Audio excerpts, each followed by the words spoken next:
my channel. So today I have a video that's been requested many times. It is a review, first impressions of the new Kayali fragrances. The brand's just released this set of 4 limited edition summer fragrances called VACAY in a bottle. So I'm going to be trying these with you and giving you my review and first impressions. If you're new here, then hello and welcome. I'm all about perfumes.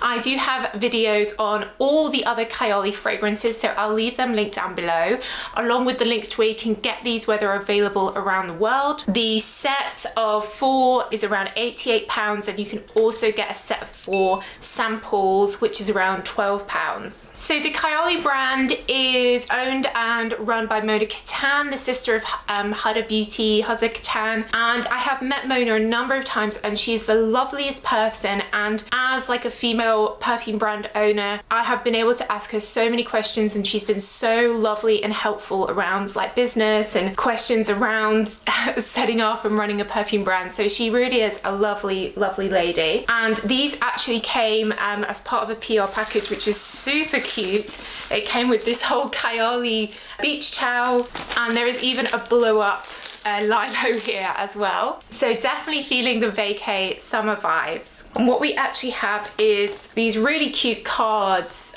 sort of explaining each fragrance. So each fragrance is named after a location. She says in the press release here, I really wanted to use scent and imagination as a way to escape some of my favorite fragrant destinations. And I totally know what she means by that. You guys know I love to travel. I have my other YouTube channel, Soki Travels. I'm trying to go to every country in the world, and I definitely associate fragrance scent with different countries, and like especially when you're in more tropical countries, everything just smells different to how things do at home in the UK. So we have 4 here, and I'm loving the bright colours. So let's start with the first one, which is the orange one, which is Marrakesh in a bottle, Orange Blossom 24.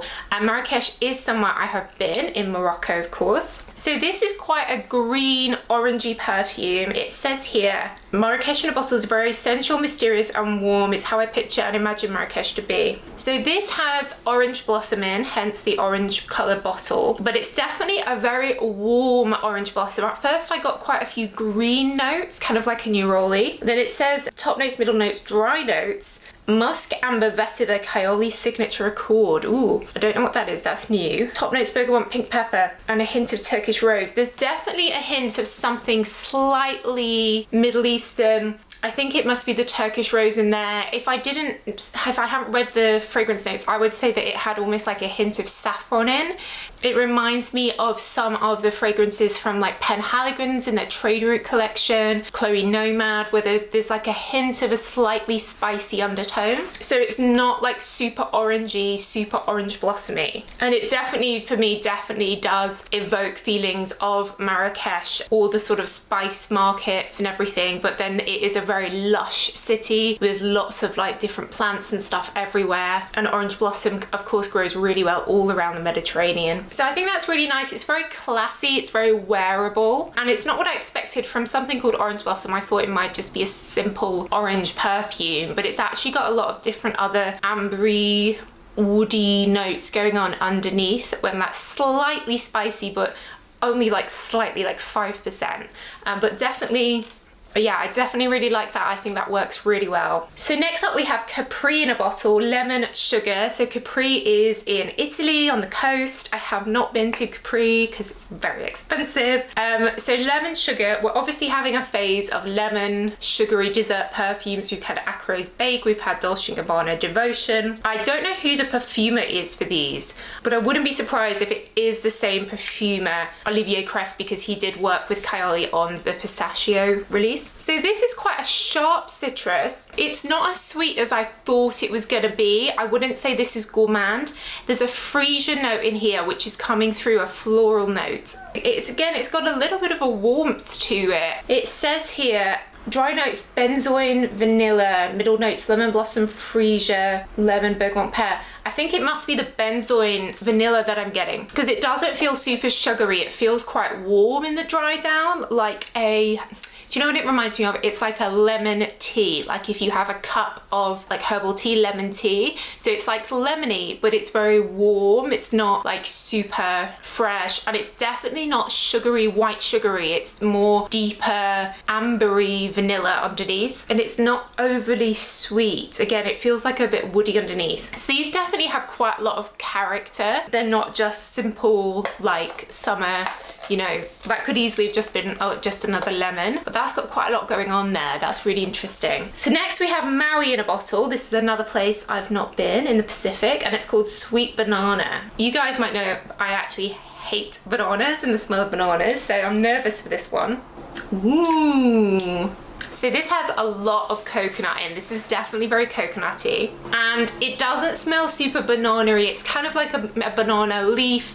Kind of reminds me a bit of banana like body lotions and things like that. So I definitely get the coconut cream. It says there's a marshmallow note in here. I actually really like that. It's super fun and tropical while still having like some serious notes going on in it, and it doesn't smell like I am a banana. It's more of that coconut vibe. So pleasantly surprised that I actually like something with a banana in there. And then lastly we have Maldives in a bottle. This is another place I haven't been. Here on the Maldives boarding pass, here it says inspired by Mona's honeymoon. It's such a honeymoon destination, Maldives, right? This fragrance is irresistible and slightly aromatic bouquet of banana blossom, ylang ylang, rosemary and white plumera. Creamy facets of sandalwood coconut milk. Ooh, can't wait to try this. Ooh, I get like the smell of the sea, like a little bit salty. It says top note, wild lemons, star fruit, banana blossom, custard apple. This one really definitely smells very beachy. It reminds me of the White Company Seychelles fragrance. And the coconut, the vanilla, those are very subtle in here. They're not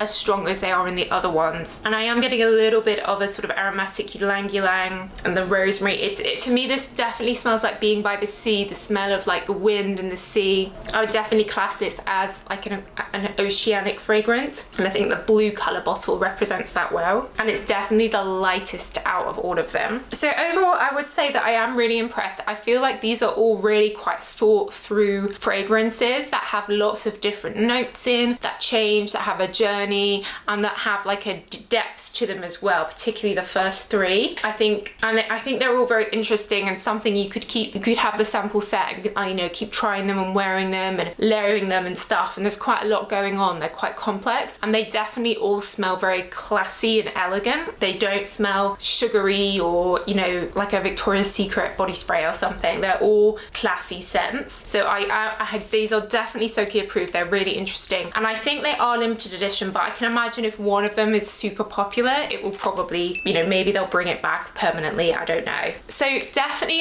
a fun release there from Kayali. Let me know if you guys have tried any of these yet. Which is your favorite? What do you think? What's your favorite Kayali fragrance? And I'll leave my videos on all the rest of the fragrances, including my interview with Mona Katan that I did the other month as well. All the links will be down below, along with where you can buy these around the world. But that's it, guys. So thanks so much for watching as always, and I'll see you in the next video. Bye.